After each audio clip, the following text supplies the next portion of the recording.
is intended for responsible adults only. We advocate for the repeal of marijuana prohibition for adults. We discuss the science, culture, and controversy about America's marijuana laws. We do not advocate or encourage any illegal activity and advise all listeners to learn their state and federal marijuana laws by visiting NORML.org, NORML.org. Opinions and claims made by guests and advertisers of NORML Show Live are their own and do not necessarily reflect the philosophy and policies of NORML. Listener discretion is advised.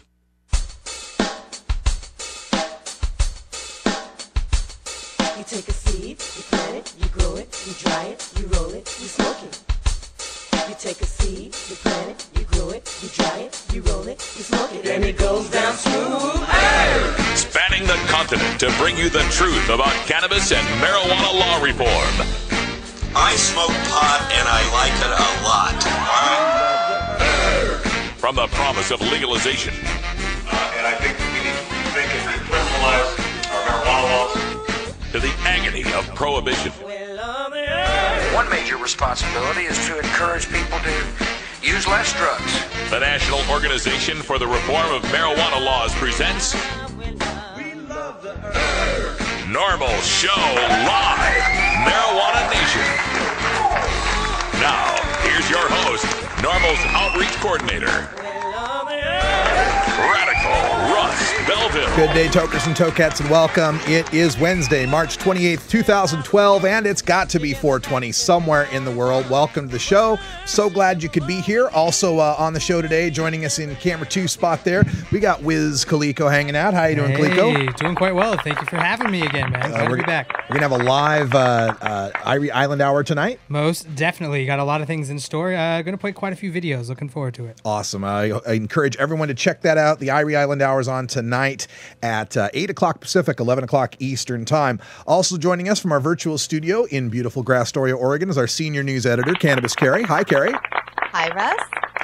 And today, Carrie takes care of our hemp headlines like she does every day. And we got all sorts of stuff happening in the news in states all across the United States. So what's in the headlines today? We do have some pretty big news stories. First of all, we're going to revisit a story that we told you about on Monday. Well, just because we have a lot more to say about it. Also, we're going to go to Tennessee, where we've got some advancement by a cannabis reform bill there. And we're also going to go to Michigan. Very big case in Michigan. We're going to tell you all about that coming up on today's Hemp Headlines. All right. Also, I've got some news from, yet again, a Latin American leader, a former Latin American president, this time the president of Colombia, who has called on the United States to examine legalization as a way to end the strife in the war-torn Latin American and Mexican regions because of our addiction to this war on drugs. So interesting comments there. I'll have a few things to say about that as well. In our Radical Rant today, at the end of the show, I'm going to take a look at what I call the culture excuse. This is something prohibitionists trot out from time to time to say, well, we don't prohibit alcohol because it's culturally acceptable. Well, poke some holes in that and tie that back to that Colombian president. Also on today's show, it's Irie Wednesday, and that means NorCal Perps will be calling in from the Bay Area. He's got some great music, actually music video tonight from the Expendables, so stick around and check that out. We've got Dr. Mitch Earlywine joining us in the Cannabis Science segment at 1:30. He'll be taking your calls live at 971-533-7111 or through our chat room at live.normal.org. Lots of studies to talk about this time, one on drug testing inaccuracies, another one on cannabinoids versus HIV, and a third study showing THC as a neuroprotectant against Parkinson's disease. So we'll take a look at those studies and take your questions at 1:30. And stick around for Hour 2 Toker Talk Radio, which will be available starting this Monday as a podcast. Toker Talk Radio, we take your live calls at 971-533-7111 and make you the voice of the Marijuana Nation. We're back after this. You're listening to NORML Show Live, the voice of the Marijuana Nation. Hi, I'm Radical Russ. One of the best things about marijuana is the wonderful aroma. But when you travel a lot like I do, that aroma becomes a suspicious smell. That's why I endorse Stealth-Products.com, the leaders in smell-proof containers. From smell-proof vacuum bags to smell-proof backpacks and duffel bags, all the way to smell-proof digital safes, Stealth-Products.com has you covered. Stealth-Products.com brings you safe, secure, odorless layers of protection with activated carbon fiber. Backpacks and duffel bags are simple black so as not to attract attention with a logo or a flashy design. Now, nothing is perfectly odor controlled from the detection of drug dogs, but with proper vigilance, containers from stealth-products.com will help you avoid nosy humans. You're now listening to Illit Beats. Stealth-products.com. Stealth-products.com. Hey, this is John Papa. You're listening to the Normal Show Live. Weedmaps.com. I'm Radical Russ from NORML. In my job as outreach coordinator, I travel every month, and when I'm on the road, I need a fast, accurate way to find the medical marijuana dispensaries in the area. So I turn to Weedmaps.com. Weedmaps.com has the best dispensary locator online or on your mobile device. Search by zip code or let Weedmaps find you, and in seconds you'll have the addresses, phone numbers, and customer service reviews for the medical marijuana dispensaries in the local area. Weedmaps.com also has a section devoted to helping you find a doctor who understands and recommends medical marijuana under your state's law. You can even check prices on the Medical Marijuana Stock Exchange. Coming soon, you'll even be able to find the listings of NORML attorneys and chapters, local head shops and grow shops, and the best weed-friendly businesses. Weedmaps.com has the information you need to be an informed cannabis consumer. Visit Weedmaps.com today, a proud sponsor of the NORML Network. Inhaling deeply of the sacred smoke.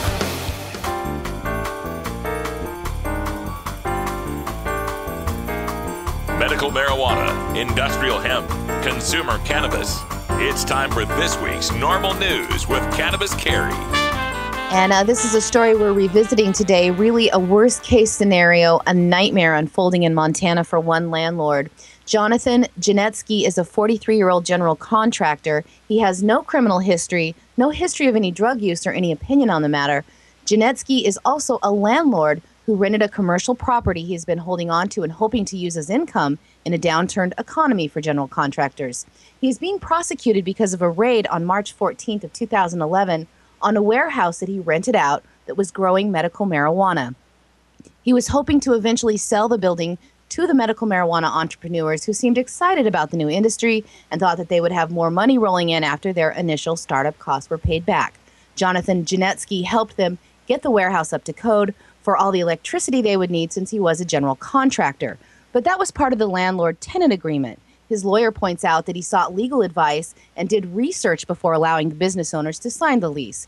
He asked his lawyers if the business was allowed under state law, which they confirmed that it was at that time. Now, he's not an employee of the business. He had no stake in the business, save from getting the rent from them. Excuse me. And he wasn't tied to the business in any other way other than cashing their rent checks for the 6 months that they operated until the raid shut them down. Janetsky was arrested since he was believed to be part of the operation. But later, when they found out that he was just a landlord, the Justice Department went through with their threat and charged him under the U.S. Code of Controlled Substances that says it is illegal to knowingly open, lease, rent, use, or maintain any place, whether permanently or temporarily, for the purpose of manufacturing, distributing, or using any controlled substance. He was charged with knowingly maintaining a drug-involved premise. Now, on the advice from his lawyer, Janetsky pleaded guilty to the charge rather than face a possible 20 years in prison and a fine up to $500,000. His lawyer says he will most likely be facing about 30 to 36 months when he is scheduled for sentencing on April 19th. We hope they dismiss the charges altogether, but we will be watching this case. Of course, this is something I had written up on Sunday when I first saw the post, and now it's finally getting some traction amongst the mainstream media here, this case in Montana. And you can catch my rant on this. I did this last Monday, so if you go back to Monday's show, number 880, and go to about 45 after on the video, you can see what I've had to say about this. Basically, long story short, is that this landlord who never smoked marijuana, grew marijuana, touched marijuana, handled marijuana, or sold marijuana, a guy who just rented a place to somebody, is looking at doing more time in prison than a serial raping arsonist named Kyle Eugene Avery. If you haven't followed this story, please check out our blog at stash.normal.org. It's such a miscarriage of justice when we see violent criminals walking the streets who are able to get out on plea agreements and reduced time, and meanwhile, people that are charged with drug crimes have to face mandatory minimums, and they can't plea and they can't get out of these sorts of charges. It's obscene when we have violent predators walking the streets and people who are just landlords are getting prosecuted. I would also caution you about this story to notice that while these threats have been made in Washington State, in California, in Colorado, and other states that have or are contemplating medical marijuana dispensary operations, notice that it's in Montana where this has finally come down. Montana, the state that had actually repealed their medical marijuana law, only to be saved by a governor's veto and then returned to a new state of medical marijuana they call Repeal Light in Montana. Their registry of patients has dropped from 31,000 to 14,000. They've got 1/10 as many of distributors, marijuana providers, as they had since before this Repeal Light. I think it's no coincidence that we're seeing this prosecution taking place in Montana that has been so devastated in the public relations battle and in the patient relations battle when it comes to this medical marijuana law being repealed and being vetoed. It's no coincidence, folks. They want to strike. They want to set a precedent so they can say, yes, we will prosecute you, and they want to do it somewhere where they know there's not as much an activist base, not as much of a media base to spread this story far and wide. We will keep you posted on this, but this won't be the last time we see someone getting prosecuted for being a landlord. And in Tennessee, a medical marijuana bill made its way out of the House Health and Human Resources Committee and now will be headed for a vote to the full Health and Human Resources Committee. A small but important advance for this historic bill. The medical marijuana bill for Tennessee is sponsored by Democrat Representative Jeannie Richardson. She's been on the show, and would create a program to enroll patients that had a qualifying condition and had the recommendation of a doctor, who would license the production of medical cannabis to be distributed through pharmacies that had a special authorization to do so. One of the representatives that opposed the measure on the voice vote in that committee was Republican Joey Hensley, who himself is a physician. He opposed the measure, saying that doctors aren't trained to prescribe cannabis and the doctors wouldn't know how much would be needed to treat pain or nausea. The bill would still need to make it through a full committee and a series of panels before it would be scheduled for a full House floor vote. The companion bill in the Senate has not even been assigned to a committee yet, so no movement over there, but we will keep you posted on the progress of both these bills. Well, the one thing that concerns me about this bill is when it talks about wanting to distribute marijuana through pharmacies. Right there, that's kind of a alert for me, because when you involve pharmacies, we're involving federal drug scheduling. And if these pharmacies are carrying other controlled substances like OxyContin, Vicodin, and so forth, then the federal government's not going to look too kindly upon them also carrying cannabis. And they will offer them the choice. You can either be able to carry all these other drugs, or you can carry cannabis. So I haven't yet looked at the Tennessee language. I want to look a little deeper into it before I make any more pronouncements on it. But that part right there has me concerned. And big news in the cannabis community in Michigan. Today, the Michigan Supreme Court has decided to tackle the dispensary issue, as they will be hearing a case from a lower court that declared marijuana sales illegal. They will decide if a patient can sell marijuana to another patient. The newly accepted Supreme Court case involves a dispensary located in Mount Pleasant, a town of about 26,000 that's located right in the middle of the state.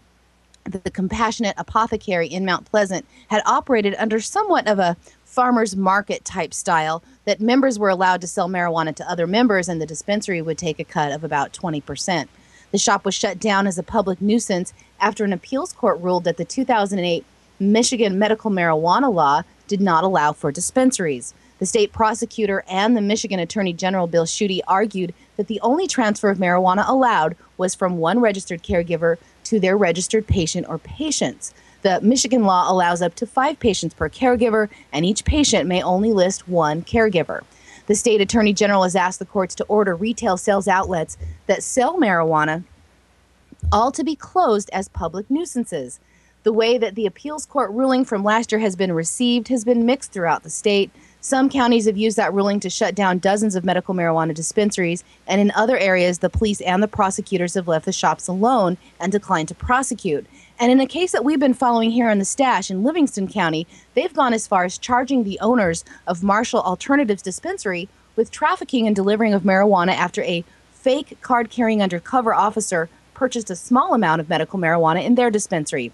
Along with the married owners, Alan and Christy Marshall, 2 employees were also charged. They are all being charged since none of them were connected to the person by the state registry system, but yet delivered marijuana to them. Now, the defense is arguing, of course, entrapment, since the undercover officer used a fraudulent driver's license and medical marijuana patient card when he was asked to produce documentation. Now, this case is pending in circuit court, and in other cases involving dispensary shutdowns, they will all be waiting to hear what the state Supreme Court has to say on the matter, and we will most definitely keep our eyes on this one. Yeah, I'm beginning to find here as the first few medical marijuana states put out their laws and had all these setups for caregivers or cooperatives or collectives. If it didn't exactly and explicitly spell out retail marijuana storefronts, we are seeing pushback against such a thing. And there's been all sorts of creative ways to try to get around this. In some places it's, we're not a dispensary, we're a collective. We're all collectively cultivating and using this marijuana and distributing it amongst ourselves, even though it's just 5 or 6 or 10 people that are growing it and 5 or 10,000 people that are buying it. We're all part of a collective, you see. Or another in Washington State where they're allowed to be a caregiver for one patient at one time. So all those people in line that are waiting to talk to me, I'm just caregiving for them one at a time. It's been all these different ways to try to euphemize and try to obfuscate the fact that we're dealing with what I call an MWI-MWO. Money walks in, marijuana walks out.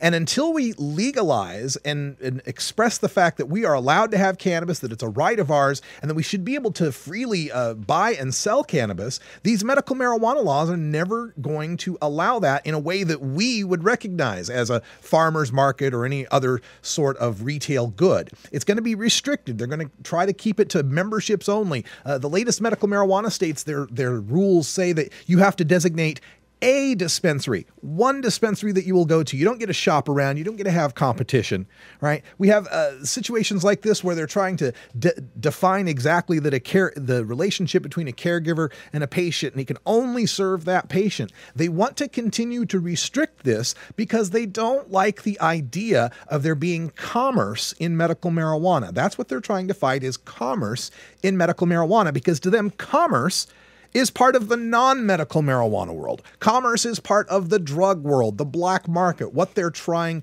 to prohibit. And so long as we have this black market running alongside this quasi-legal gray market of medical marijuana, that much larger black market is going to dictate what happens in that gray market. And to try to keep the black away from the gray, they'll continue to make more and more hurdles, obstacles, regulations, inspections, security requirements, anything they can do to try to squelch that cannabis commerce. And the main reason why, they don't want us to be moneyed. They don't want us to have power. They don't want us to be able to buy advertisements and to be able to sponsor politicians and give to political campaigns. It's not the medical marijuana they've got a problem with. It's the empowerment of cannabis users they have got a problem with in this country.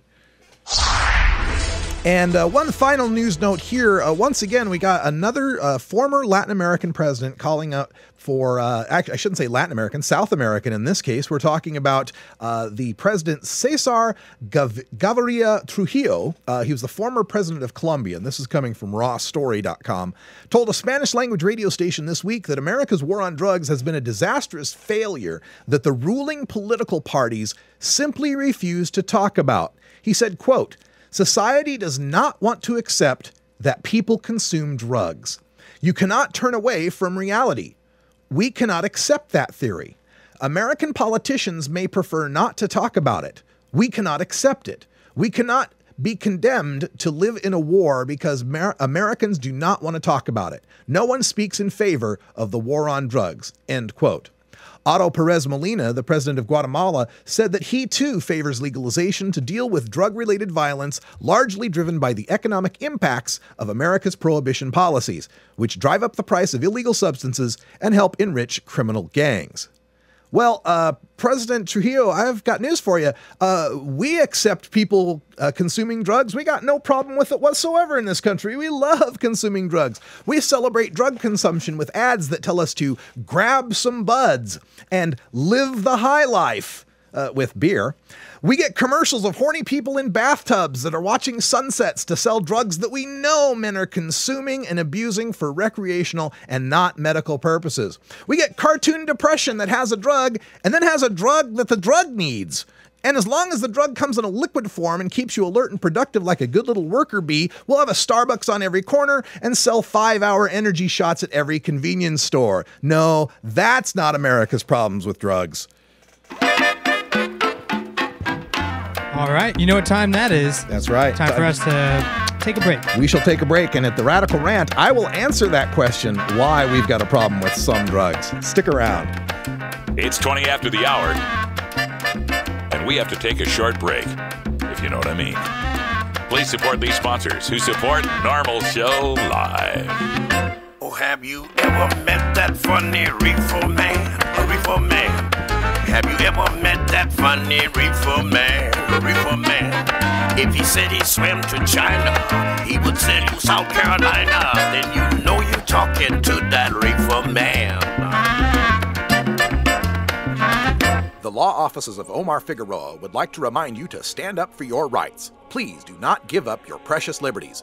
There's nothing wrong with standing up for our constitutional rights, and in fact, it's the only way to honor the Constitution that recognizes our natural rights. Treat law enforcement with respect and respect the Constitution by standing up for your rights. If you are detained or arrested, stand up for your rights by repeating, "I respectfully invoke all my legal and constitutional rights. I do not consent to any search and seizure. I want to remain silent, and I want to speak to my attorney, Omar Figueroa." Omar Figueroa has more than a decade of experience in federal and California courts and graduated from Yale University, Stanford Law School, and Trial Lawyers College. Please contact the law offices of Omar Figueroa at 415-489-0420 or 707-829-0215 or on the web at www.omarfigueroa.com. Hide the dope! We don't have any dope. Then what did I just smoke? Georgia. Hi, this is Willie Nelson, and I need your help. Alcohol prohibition didn't work in the 20s, and marijuana prohibition isn't working today. It's time we stop arresting law-abiding citizens because they prefer marijuana over alcohol. Nearly 2,000 Americans are arrested every day on marijuana charges. We're unfairly destroying the lives and careers of hundreds of thousands of people each year simply because they smoke marijuana. These are not criminals. They're average citizens like you, good neighbors who work hard, raise families, pay taxes, and contribute to their communities. We need your help to end marijuana prohibition once and for all. It's the fair thing to do. For more information, contact NORML, the National Organization for the Reform of Marijuana Laws. Call toll-free 888-67-NORML or visit their website at norml.org.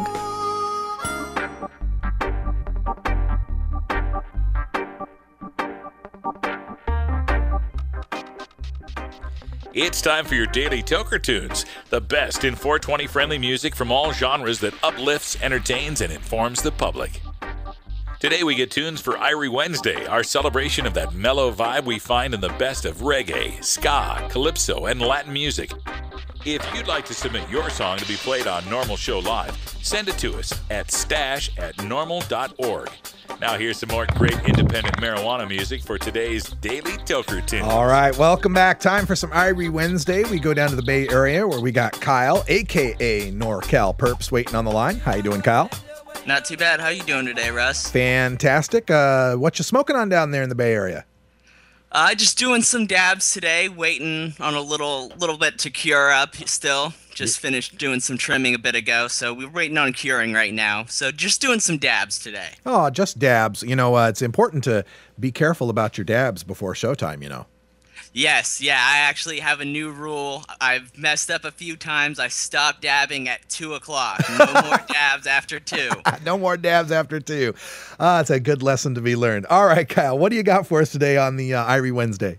Well, I figured I would go ahead and bring out my first music video, give a little treat to all of our live viewers today. So today we've got friends of the show and first act signed by Slightly Stupid record on their Stupid Records, The Expendables. They've made a great impact bringing back California surf rock, blending reggae, punk rock, and those dueling guitar solos. They've toured with such acts as 311, Pepper, Slightly Stupid, Less Than Jake, and the Cottonmouth Kings. If you want to check out when they're going to be near you, go to theexpendables.net. And here they are with their song Wells. All right, let's check it out. This is Wells from Silverback Music, and this is The Expendables. Check it out.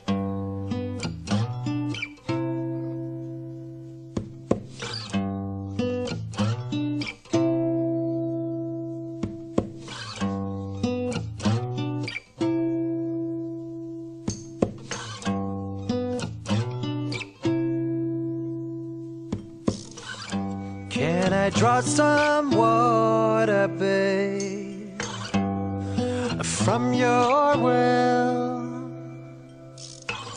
Can I draw some water, baby, 'cause mine has failed. The bucket won't come up, no matter how hard I crave. The bucket won't come up, I think it's sank. I walked the road between your house and mine. I hope the bridge hasn't collapsed. I hope the man at the gate will help me through, unless he's holding on to you. Holding on to you.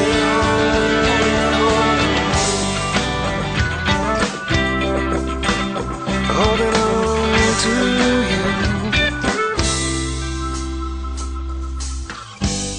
How has your garden grown? Is there fruit on your tree? Do you need a laborer to pull up those weeds? Oh, I am so lonely, babe, in my house on the hill. Oh, I am so lonely, baby, the silence kills. I walk the road between your house and mine. I hope the bridge hasn't collapsed. I hope the man at the gate will help me through, unless he's holding on to you. Holding on to you. Yeah, I wanna hold you, squeeze you, love you, need you, feel you, touch you, hear you, say you, reach you, read you, see you. Everywhere I turn, I need to know, are you gonna wait and be there when I get home? I'm crossing the bridge 1,000 miles of roam. Yes, it's worth the wait and the nights alone, so far from home. And girl, you grown and changed so much.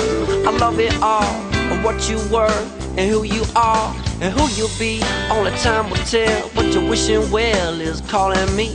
This water's ease my pain and hurt, and only you can quench my thirst. So I'm working to bring it home. Come on, girl, keep holding on. I walk the road between your house and mine. I hope the bridge hasn't collapsed. I hope the man at the gate will help me through, unless he's holding on to you.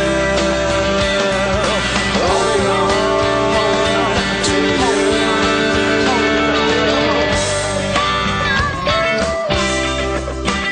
Holding on to you.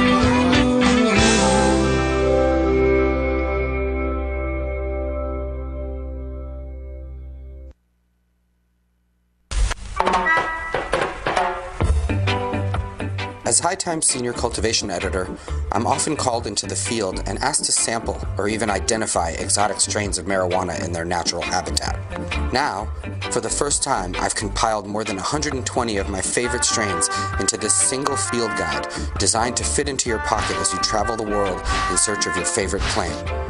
From a friend's closet grow room to the wilds of Northern California, this single guide covers all of today's best-known strains, plus heirlooms and throwbacks, including High Times quality photos and information on each variety's genetic heritage and growing characteristics, plus my personal notes on aroma, flavor, and potency.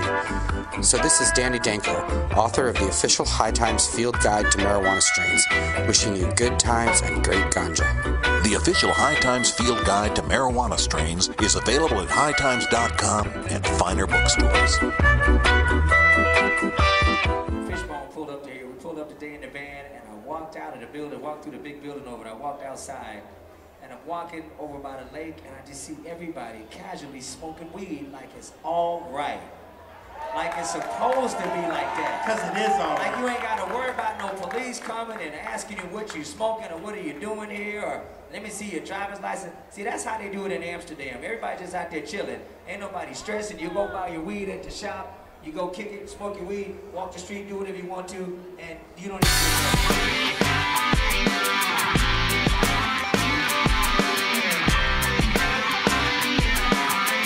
Been busted? Need a lawyer? Call the NORML Legal Committee for an attorney near you. Find one at norml.org. Remember, attorneys are cheaper than a lifelong criminal drug record. It's that freedom.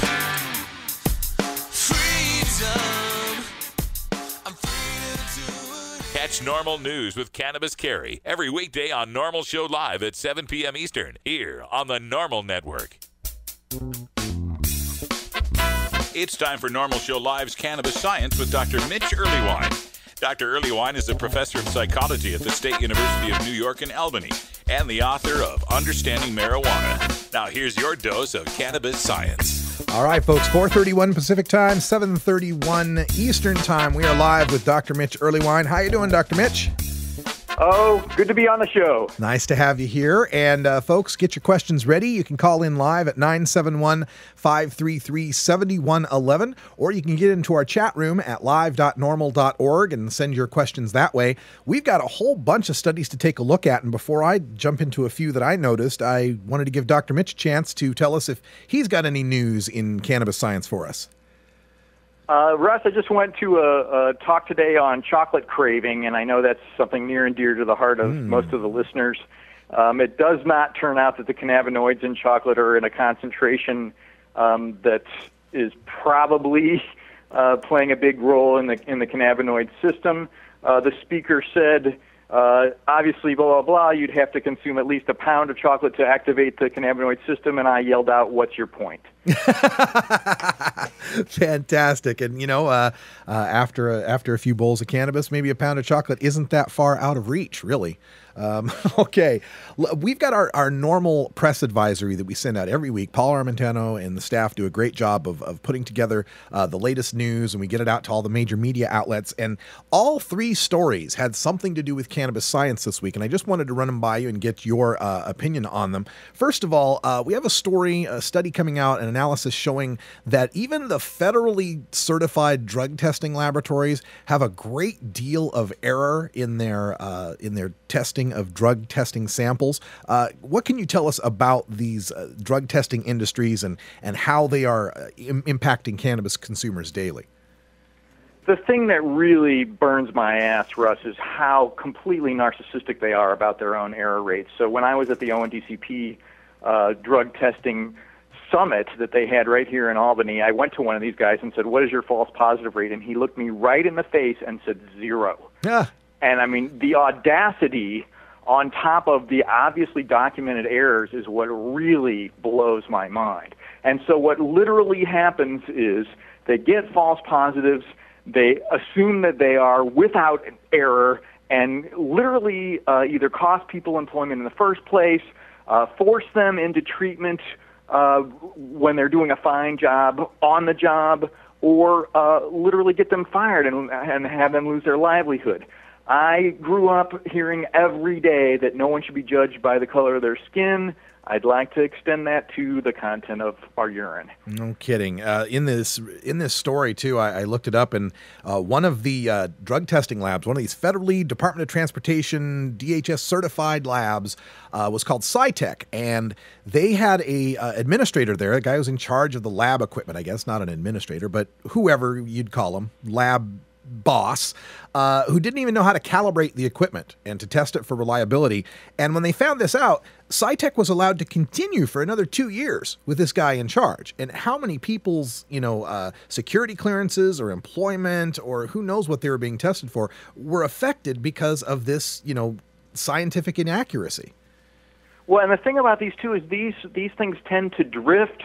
It's just like having to recalibrate any other kind of scale. If you can imagine something that gets used over and over and over again, it's got to basically be re-zeroed. Mm-hmm. This is critical to these processes. But I feel like the big question is more, why do we have these in the first place? Yeah. This really is not an approach to any kind of health-related problems or problems on the job that's going to be at all productive. Oh, and worse, we've got, the story that we did just last week on the 11-year-old girl who's suing her school district because she won't do the P test and they won't let her play in the school orchestra. We got to keep drugs away from the viola players, I guess.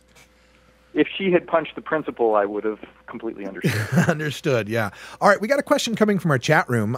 This is an interesting one, science-wise. A geologic question about the marijuana plant. Where did the cannabis plant originate, and what geologic time do you think the plant evolved? So this is going to be a little bit of conjecture on my part. We do see, the earliest evidence of at least hemp fibers going back probably 10,000 years ago in what is probably Taiwan now, essentially. I think the clincher is, like a lot of weeds, this evolved because of multiple evolutionary advantages that it had, particularly in hot weather. This is a plant that can flourish because it can secrete resin like it does, and so it basically, outfought less fit plants in those same areas. And then through, an evolutionary wonder, basically combines with a cannabinoid receptor that at first was only present in the sea urchin, when the sea urchin was sort of the evolutionary peak of everything we had. And what a surprise, these two started to essentially keep developing together, and both the cannabinoid receptor and the plant seem to have advantages for staying around. Yeah, it's remarkable. You see these kind of biologic complementary pairs in nature. I was just watching a BBC ocean documentary about how sunfish will come to the top of the ocean waters to let birds peck away parasites that are stuck in their scales, and how these two pairs evolve together. And I really think that about cannabis and human beings, that we've kind of evolved together to help each other out, and so far it's working pretty good. All right, I got to confess, I'm grateful. Yeah, let's go to another question here. This is an interesting one. Just very simply wants to know, how many people does soda pop kill per year? Caffeinated soda pop. So I haven't seen those data, but generally, if everybody in North America quit using caffeine, the rate of stroke would drop around, depending on who you ask, 12 to 15%. Ooh. So if we literally just everybody quit cold turkey. Now I have to admit the initial 3 days of irritability and murder might undo some of those negative short-term spike. Yes, but that's a stat at least that I am aware of. I don't know about soda as an individual product. And I had just done a story on this with regard to a 14-year-old, I believe it was, who went into a cardiac arrhythmia because of the Rockstar energy drinks. I think it was these drinks that in 8 ounces they have 2 or 3 times the amount of guarana and taurine and caffeine that you need, and then they sell them in these 24-ounce cans, and she chugged 2 of them. And this leads on to a question that we've got from one of our chatters as well, as to the effect, if there is an effect between these energy drinks, and specifically, I guess, caffeine, taurine, guarana, the B vitamins, and cannabis. That is, can it help your high in any way? As it turns out, all it really does is increase stimulation in general. So if you're using a sedating strain, you're going to undo that effect. And in truth, it isn't something that we've seen in the lab done a lot, but my old student Sarah Smucker, studying simultaneous use, this is a combination that people do seem to like, particularly folks who are more into the sativas and want to have the arousing sides. Because both of these increase heart rate, obviously, if you've got any cardiac problems, this isn't something I would want to recommend. And as we're all getting older, it's definitely something we want to keep in mind. I do feel like, particularly when it comes to the indica strains, sometimes their lesson is, gee, I'm tired. And I think undoing that may be counter to what your body's really trying to tell you in conjunction with the plant. So by all means, if it feels like time to lie down, it probably is. Probably is. All right. And I want to remind folks you can get your questions in on our chat room at live.normal.org. And one way to get them to me is if you find Radical Russ in the list of chatters, just double click my name and you can send a private message. And that's where we're getting our next question, which asks, is cannabis any good for digestive system cancer, like stomach cancer, colon cancer, etc.? So we don't have data on that particular one. Nevertheless, we have data on pain more generally and gastrointestinal distress generally, two things that often co-occur with stomach cancer. It's certainly not going to be first line of defense for treatment, but it will definitely improve appetite during some of the more nauseating treatments that are used for it, and give you the chance to maintain weight, and then that seems to be one of our best predictors of survival in the long run. So I would say it's definitely worth a try. Yeah, I don't know much about the stomach cancers or colon cancers. I know people with irritable bowel and Crohn's disease get a lot of remedy from the use of medical cannabis. What do we know about that as far as the literature?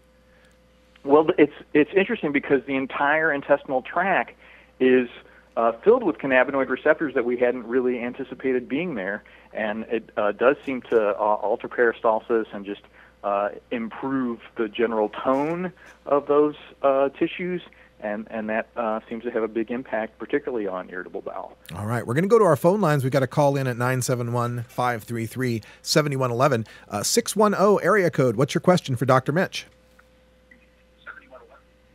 Hey, Dr. Mitch, you there? Oh, yeah. Hey, good to talk to you.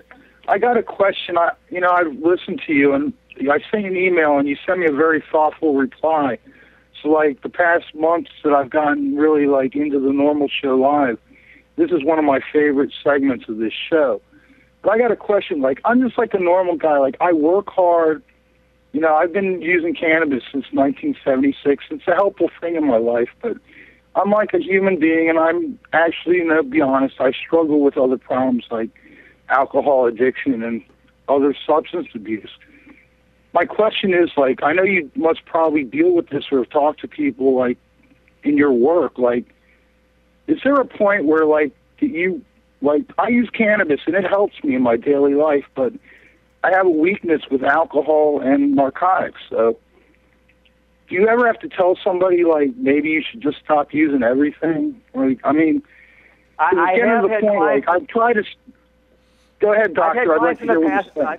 I have had clients in the past who I basically said, it's time to really lay it all down, in part because they felt that their cannabis use made it more difficult for them to get away from, at least in two cases, alcohol. And so we all know folks who alcohol just is not their drug. It's almost like they're allergic to it. Once they have it, it really sucks their brains out, and they show that loss of control symptom and basically just can't have two drinks without drinking everything in the house. And so I do find that, at least in those two cases, they said the cannabis actually made it harder for them to keep from that first initiation of alcohol, and they did lay it down and seemed to succeed very well. One of those was 12 years ago, and he emailed me maybe 8 months ago and said he was still doing fine. That's fantastic. Man, thank you for that call from Pennsylvania. We appreciate that. We got another call coming in from the 281 area code. What's your question for Dr. Mitch? 281, you there? Yes, hello? Yes, what's your question for Dr. Mitch? Hey, what's going on? That's Reefer Rob here. I had a question. They have a new drink out called Cannabis. It has a substance called myocrene in it, which supposedly helps the THC absorb into your membrane of your brain faster. I was wondering if you knew anything about that. Myocrene, something that's supposed to enhance THC absorption or something, some sort of drink that's out there. Any truth to that?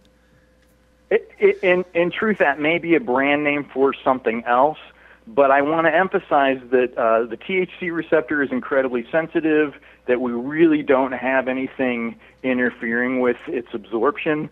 So the idea that you need something to actually make it more effective is sort of like saying, I need to make sex even better. It's just not an issue.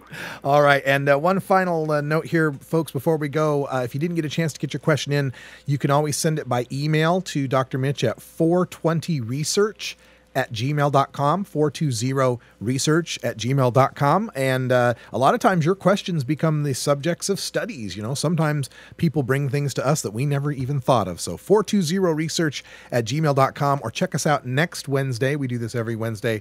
We speak with Dr. Mitch Earlywine.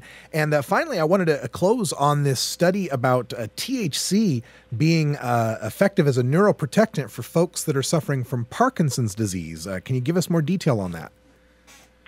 This was one that I was a little skeptical about at first because Parkinson is stereotypically a dopaminergic issue, and the cannabinoids are really pretty far downstream from that whole system. But it's the general neuroprotective properties of the cannabinoids in general and THC in particular seem to be helping these folks. And this is a disorder that we don't really have great treatments for, so I'm really excited about these data, and I'm looking forward to further work with whole plant and other cannabinoids and combinations. And you can get all the information on this from our NORML Press Advisory. It's up at the website at norml.org. We links to all the studies. You can look this stuff up for yourself, and I encourage you to do so. You know, get educated on this so that you can make intelligent arguments for the medical use of cannabis, and you can back them up with the real science, at least the science that we're allowed to have at this point, right, Dr. Mitch? Yeah, you said it. Yeah. Well, thanks, Dr. Mitch, for joining us once again here on our Cannabis Science segment, and we'll talk to you next week.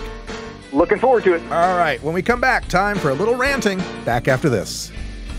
You're listening to NORML Show Live, the voice of the marijuana nation. Georgia. Hi, this is Willie Nelson, and I need your help. Our marijuana laws are terribly unfair, and they make criminals out of law-abiding citizens. Nearly 2,000 Americans are arrested every day on marijuana charges, and we are unfairly destroying the lives and careers of hundreds of thousands of people simply because they smoke marijuana. These are not criminals. They are average citizens like you, good neighbors who work hard, raise families, pay taxes, and contribute to their communities. And it's time we stopped arresting responsible marijuana smokers. We need your help to end marijuana prohibition once and for all. It's the fair thing to do.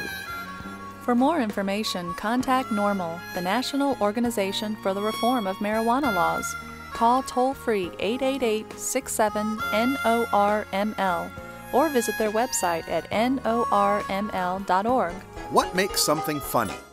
How does humor impact health and psychological well-being? How can you incorporate humor into everyday life? A concise, reader-friendly introduction to an important but often underappreciated topic in modern psychology, Humor 101 explains the role of comedy, jokes, and wit in the sciences and discusses why they are so important to understand. Psychology professor Dr. Mitch Earlywine draws from his personal experiences in stand-up comedy to focus on how humor can regulate emotion, reduce anxiety, and diffuse tense situations, expose pretensions, build personal relationships, and much more. He irreverently debunks the pseudoscience on the topic of humor and leaves readers not only funnier, but better informed. It's part of the Psych 101 series from Springer Publishing, Humor 101, by Dr. Mitch Earlywine, PhD. Hey, what up? It's the Dirtball from the Cottonmouth Kings. You are now listening to the NORML Show live. The history of marijuana. Marijuana was first discovered in Twin Falls, Idaho in 1907 by a small Polish immigrant by the name of Wayne Krolka. The discovery occurred in early May, while Wayne was working late in his study one evening trying to find a shorter route to India. You want answers? I'm as mad as hell, and I'm not going to take this anymore. You want answers? You have offended my family. I think I'm entitled. You want answers? I want the truth. And you have offended a Shaolin temple. You can't handle the truth. Surely you can't be serious. I am serious. And don't call me Shirley. Radical rant. Well, folks, I was turning on the TV last night, flipping through the channels, and we hit PBS, and Charlie Rose's show was on. You know, Charlie Rose, he's the one that interviews with just the black background, you know, nothing but him and another guy, and, well, another interviewee, and a black background, right? Well, we're flipping through, and I stopped on it because the guest on the Charlie Rose show was James A. Baker III. James A. Baker, the former Secretary of State, really well-known political luminary. He was on the show, and I stopped because I wanted to see if my wife would notice, and I was just trying to show off, actually, because I was saying, hey, see that guy? See who that is? That's James A. Baker III. And she kind of gave me that look like, so? I said, you know, when I went to Rice University and I debated Kevin Sabet, it was at the James A. Baker III Institute. Oh, that James A. Baker. So that got me to thinking about this, that debate that I had with Kevin Sabet, and I'm going over some of the things and some of the points that he was trying to make. And it kind of collided today with that story that I brought to you earlier about the Colombian ex-president saying that America couldn't face that it had this, that Americans like to consume drugs. The political powers that be just can't face the fact that we Americans like to consume drugs.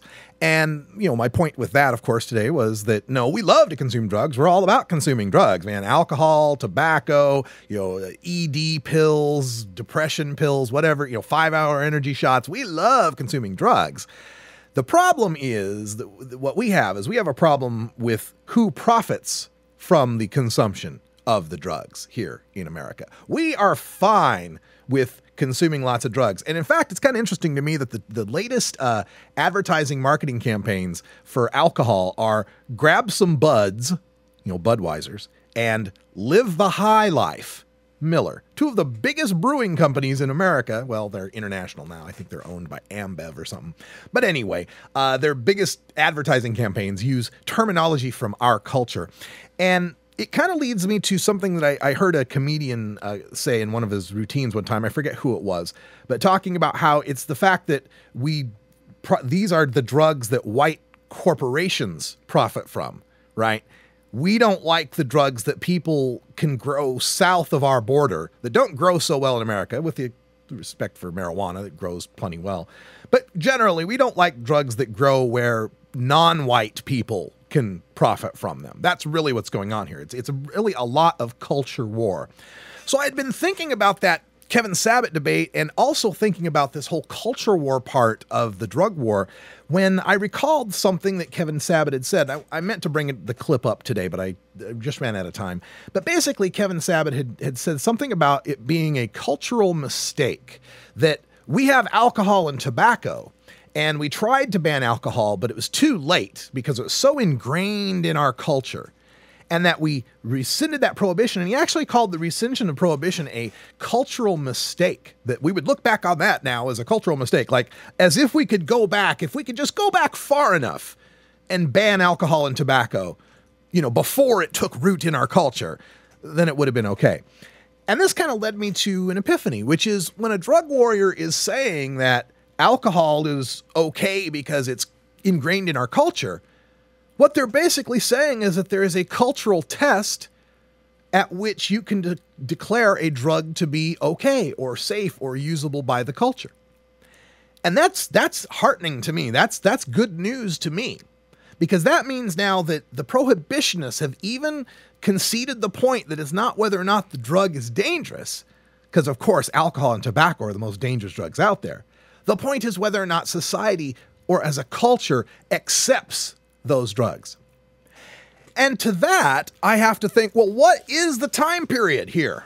How long does it have to be? How ingrained does it have to be in culture? Just tell me what that point is so I can look forward to marijuana being legal. Because when I look back and do some research on the culture, I find marijuana being used in America going back to the 1900s as far as it being used as a recreational sort of thing, and going back to the 1850s as far as it being a medical sort of thing, and going back to the very founding of the Jamestown colony in 1611 as far as it being an industrial thing.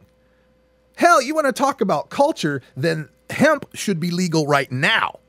The executive order right this minute. If culture is what dictates whether or not we allow things to be legal, then the 300 years of American hemp cultivation, the culture of our country, the Declaration of Independence and Constitution being drafted on hemp paper by hemp farmers who took tax payments in hemp in places like Hempstead and Hemp Hill, seems to me that hemp culturally, that's right now should be legal. So let's get to the medical and the recreational. How long does the medical have to be ingrained in our culture before it's okay? Because we can look back to Dr. O'Shaughnessy going to India in the 1850s and bringing back the knowledge of cannabis medicines that had been used as folk medicines long before he had been using that, but not in any great numbers that that is widespread knowledge. Cannabis had been used for thousands of years on every continent. But let's concede that if as a major cultural milestone, then medical use of cannabis hits in the late 1800s. 1860, 70, 80, wherever you want to place it. But as we approach the 1900s, cannabis use in patent medicines is well known in American culture. And that cannabis use continues as a medicine, even as recreational use is being banned in America. We can look at the first laws in America that banned the use of cannabis, go back to 1913 in California. That's right. California was the first state to ban marijuana, all the way up through 1936 when we had the final of the 48 states passing some sort of restrictions or laws against marijuana use. That's right, marijuana was illegal in all 48 states that we had back then, 1 year before the federal government passed the Marijuana Tax Act in 1937. But even as that was going on, even as they were demonizing the Mexican laborers and the Negro jazz musicians that would want to rape the white women, even as they were demonizing them and getting marijuana added to the Poison Control Acts, the Harrison Acts, and the Marijuana Tax Act, even as that was happening through 3 decades of the early 1900s, cannabis was still being used as a medicine. And I want to show you an exhibit here, just to give you an example of cannabis's use as a medicine. This came through some of my email partners out there in Reform Land. This is a copy of a letter from the Treasury Department, Bureau of Narcotics, Washington, D.C., dated June 17th, 1941. And it is a letter that was received in response to a request by a pharmacist. They called him a prescription I can't remember, but basically a pharmacy, wanting to know where he could get his supplies of cannabis indica powder. And it lists here 4 different registered pharmacies in the area, in New York, Schenectady, and a couple other places, Brooklyn, where the federal government had registered them to receive cannabis indica, go through the Marijuana Tax Act, payable through the Internal Revenue Service, etc., etc. That's June of 1941. Where medical marijuana is being bought and sold in America. Now, to be fair, when the Marijuana Tax Act hit in 1937, it pretty much priced marijuana, cannabis as a medicine out of the hands of all but the rich and well-to-do. So it wasn't widespread by 1941, but it was still being used. It wasn't until November of 1942 when cannabis was taken out of the U.S. pharmacopoeia when finally there was no real medical use. So is since the 1850s good enough for the cultural argument?